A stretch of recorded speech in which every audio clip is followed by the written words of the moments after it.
എല്ലാവർക്കും welcome back to Chinnoos ചെറിയപിക്സ്. ഇന്ന് വളരെ എളുപ്പത്തിൽ ഉണ്ടാക്കാൻ പറ്റുന്ന വളരെ ടേസ്റ്റി ആയിട്ടുള്ളൊരു നാരങ്ങ അച്ചാറിൻ്റെ റെസിപ്പിയാണ്. ബാച്ചിലേഴ്സിനൊക്കെ ട്രൈ ചെയ്ത് നോക്കാവുന്നതാണ്. ഒരുപാട് നാൾ കേടുകൂടാതെ ഇരിക്കും. ഇതും ഞാനിവിടെ തന്നെ റെസിപ്പിയാണ്. അപ്പം നമുക്കിത് എങ്ങനെ ഉണ്ടാക്കുന്നതെന്നുള്ളത് കാണാം. അപ്പോൾ അതിനായിട്ട് ഞാനിവിടെ ഒരു 20 നാരങ്ങ എടുത്തിട്ടുണ്ട്. ചെറിയ നാരങ്ങ ഒരു 600 ഗ്രാം ഉണ്ടായിരുന്നു തൂക്കി നോക്കിയപ്പം. ഇത് നമുക്ക് ആദ്യം അതിൻ്റെ ഒരു കയ്പ്പ് മാറാനായിട്ട് കുറച്ച് കാര്യങ്ങൾ ചെയ്തെടുക്കാം. അതിനായിട്ടൊരു കടായിലേക്ക് നമുക്ക് നാരങ്ങ ചേർത്ത് കൊടുക്കാം. നെകയ്ക്ക് വെള്ളം ചേർത്ത് കൊടുക്കാം. ഇനി ഇതിലേക്ക് നമുക്ക് ഉപ്പും 2 ടേബിൾ സ്പൂൺ പഞ്ചസാരയും ചേർത്ത് കൊടുത്ത് അടുപ്പത്ത് വെച്ചിട്ടൊന്ന് ചൂടാക്കിയെടുക്കാം.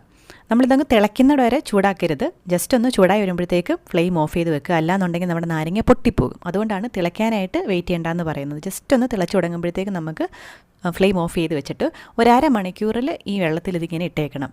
കയ്പ്പ് പോകാൻ വേണ്ടിയിട്ടാണ് നമ്മളിങ്ങനെ ചെയ്തെടുക്കുന്നത്. അപ്പോൾ ഒരു അരമണിക്കൂറായിട്ടുണ്ട്. നമ്മുടെ നാരങ്ങയുടെ ഒരു കട്ടി പോയി ഒന്ന് സോഫ്റ്റ് ആയിട്ട് വന്നിട്ടുണ്ട്. അരമണിക്കൂറിൽ ഇങ്ങനെ സോഫ്റ്റ് ആയില്ല എന്നുണ്ടെങ്കിൽ കുറച്ച് നേരം കൂടി ഇട്ടേക്കുക. നമ്മുടെ നാരങ്ങയുടെ ആ ഒരു ഇത്തിരി സോഫ്റ്റായി വന്നിട്ടുണ്ടെങ്കിൽ ഇനി നമുക്കിതൊന്ന് മുറിച്ചെടുക്കണം. 8ആയിട്ടാണ് നമ്മൾ മുറിച്ചെടുത്തിരിക്കുന്നത്. ഞാനിന്ന് നീളത്തിലാണ് മുറിച്ചെടുത്തിരിക്കുന്നത്. നിങ്ങൾക്ക് ഇഷ്ടമുള്ള രീതിയിൽ ഇത് മുറിച്ചെടുക്കാം. ഇങ്ങനെ മുറിച്ചെടുത്ത നാരങ്ങ നമുക്കൊന്ന് കുക്ക് ചെയ്തെടുക്കണം. അതിനായിട്ട് നമുക്കൊരു 2 ടീസ്പൂൺ ഉപ്പ് ചേർത്ത് കൊടുക്കാം.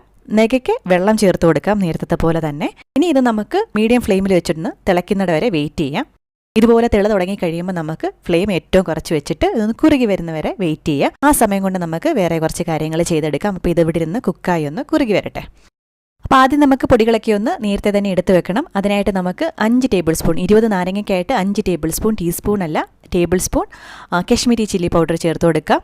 ഇതോടൊപ്പം തന്നെ 1 ടീസ്പൂൺ മഞ്ഞൾപ്പൊടിയും 1 ടീസ്പൂൺ കായവും ചേർത്ത് കൊടുക്കുക. ഇത് കൂടാതെ നമുക്ക് കുറച്ച് കാര്യങ്ങളും കൂടി വേണം. ഇതൊക്കെ നമുക്ക് ആ നാരങ്ങ വെള്ളത്തിലിട്ടിരിക്കുന്ന സമയത്ത് തന്നെ ചെയ്ത് വെക്കാവുന്നതാണ്.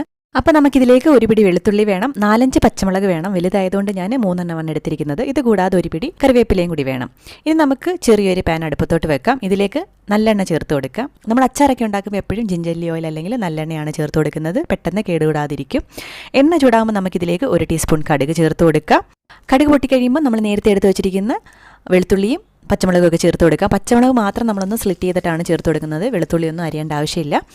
ഇനി നമുക്ക് നല്ലപോലെ ഇതൊന്ന് വഴറ്റിയെടുക്കണം. ചെറിയ തീയിൽ വെച്ചിട്ട് നല്ലപോലെ വഴറ്റിയെടുക്കുക. വെളുത്തുള്ളിയും പച്ചമുളകൊക്കെ നല്ലപോലെ മൂത്ത് വന്നിട്ടുണ്ട്. നമുക്കിനി ഫ്ലെയിം ഏറ്റവും കുറച്ച് വെക്കാം. ഫ്ലെയിം ഏറ്റവും കുറച്ച് വെച്ചതിന് ശേഷം നമ്മൾ നേരത്തെ എടുത്ത് വെച്ചിരിക്കുന്ന പൊടികൾ ചേർത്ത് കൊടുക്കാം. ഫ്ലെയിം കൂടിയിരിക്കുകയാണെന്നുണ്ടെങ്കിൽ പൊടി കരിഞ്ഞു. അതുകൊണ്ടാണ് പൊടി ചേർത്ത് കൊടുത്ത് നല്ലപോലെ പെട്ടെന്ന് തന്നെ മിക്സ് ചെയ്തെടുക്കുക. ഒരു 10-20 സെക്കൻഡൊക്കെ കഴിയുമ്പോൾ ഇതുപോലെ കളർ മാറി വരും. അപ്പോൾ ആ സമയത്ത് നമുക്കിതിലേക്ക് ശർക്കര പൊടി ചേർത്ത് കൊടുക്കാം. അല്ലെങ്കിൽ ശർക്കര പാനി ചേർത്ത് കൊടുത്താലും മതി. ഞാനിവിടെ 1/4 കപ്പ് ശർക്കര പൊടിയാണ് ചേർത്ത് കൊടുക്കുന്നത്. ശർക്കര പാനീയമാണ് ചേർത്ത് കൊടുക്കുന്നതെന്നുണ്ടെങ്കിൽ ഇതൊന്ന് ചെറുതായിട്ട് വറ്റി വരുന്നിട വരെ നമ്മളൊന്ന് വെയിറ്റ് ചെയ്യണം. പൊടി ആയതുകൊണ്ട് ഇതൊന്ന് ഉരുകി വരുന്നിട വരെ വെയിറ്റ് ചെയ്യുക. അതിനുശേഷം നമുക്കിതിലേക്ക് 2 ടേബിൾ സ്പൂൺ വിനാഗിരി ചേർത്ത് കൊടുക്കാം. നമ്മൾ ശർക്കര പാനിയാക്കിയതാണ് ചേർത്ത് കൊടുക്കുന്നതെന്നുണ്ടെങ്കിൽ ചെറുതായിട്ടൊന്ന് വറ്റി വന്നിട്ട് വേണം നമ്മൾ വിനാഗിരി ചേർത്ത് കൊടുക്കാനായിട്ട്. അതുപോലെ തന്നെ നമ്മൾ വിനാഗിരി ചേർത്ത് കൊടുത്തതിന് ശേഷവും ഒന്ന് തിള വന്നിട്ട് വേണം നമ്മൾ ഫ്ലെയിം ഓഫ് ചെയ്യാനായിട്ട്. നമ്മൾ ശർക്കര പൊടി ആയതുകൊണ്ട് ഈ ഒരു പരുവത്തിലായിരിക്കും നമ്മുടെ മസാല ഇരിക്കുന്നത്. ഇനി നമുക്ക് ഫ്ലെയിം ഓഫ് ചെയ്ത് വെച്ച് ജസ്റ്റ് ഇതൊന്ന് തണുക്കാനായിട്ട് വെയിറ്റ് ചെയ്യണം. ചെറുതായിട്ടൊന്ന് തണുത്തതിന് ശേഷം വേണം നമ്മൾ നാരങ്ങയിലേക്ക് ചേർത്ത് കൊടുക്കാനായിട്ട്. അപ്പോൾ ഈ സമയം കൊണ്ട് നമ്മുടെ നാരങ്ങയൊക്കെ നല്ലപോലെ വെന്ത് കുറുകി വന്നിട്ടുണ്ട്. നമുക്കിനി ഇതിലേക്ക് നമ്മുടെ മസാല ചേർത്ത് കൊടുക്കാം. നല്ലപോലെ മിക്സ് ചെയ്തെടുക്കാം. ഒരു ലോ ഫ്ലെയിമിൽ 5 മിനിറ്റെങ്കിലും നമുക്കിതൊന്ന് സിമ്മർ ചെയ്തെടുക്കണം. അപ്പോൾ ചെറിയ തീയിൽ 5 മിനിറ്റ് അതൊന്ന് തിളച്ച് ഒന്ന് കുറുകി വന്നിട്ടുണ്ട്. നമുക്കിനി ഇതിലേക്ക് ആവശ്യത്തിന് പഞ്ചസാര ചേർത്ത് കൊടുക്കാം. അപ്പോൾ ഈ സമയത്തൊന്ന് ടേസ്റ്റ് ചെയ്ത് നോക്കിയിട്ട് ഉപ്പ് പോരാന്നുണ്ടെങ്കിൽ ഉപ്പും കൂടി ചേർത്ത് കൊടുക്കുക. അപ്പോൾ ഞാൻ 1 ടേബിൾ സ്പൂൺ പഞ്ചസാര ചേർത്ത് കൊടുക്കുകയാണ്. നല്ലപോലെ മിക്സ് ചെയ്തെടുക്കുക. നമുക്കിനി ഇതിലേക്ക് ഒരു കാര്യം കൂടി ചേർത്ത് കൊടുക്കാനേ ബാക്കിയുള്ളൂ.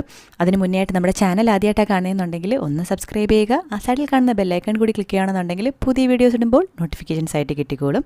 അപ്പോൾ നിങ്ങൾക്ക് ഈ സമയത്ത് 1 ടേബിൾ സ്പൂൺ വിനാഗിരി കൂടി ചേർത്ത് കൊടുക്കാം.